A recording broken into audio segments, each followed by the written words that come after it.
you're trying to understand how do you explain these results in terms of college enrollment rates? Well, go back to the original study.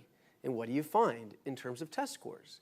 African American kids showed significant positive results on test scores and Latino kids did not.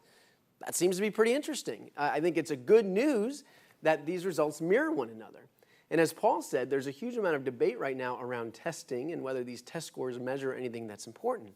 This seems to indicate, as does the Chetty study and some of the other studies that have come out recently with these long-term results, that there is some kind of relationship between improvements on test scores, even these dumbed-down, fill-in-the-blank bubble tests, and things that happen in the real world 10 years later. And so for those of us that support testing and still think that there's a lot of value in both measuring student achievement based on these tests and on holding schools accountable for raising test scores, I think this provides at least some indication that we're still heading in the right direction. Something happened back there when the kids were in second and third and fourth grade.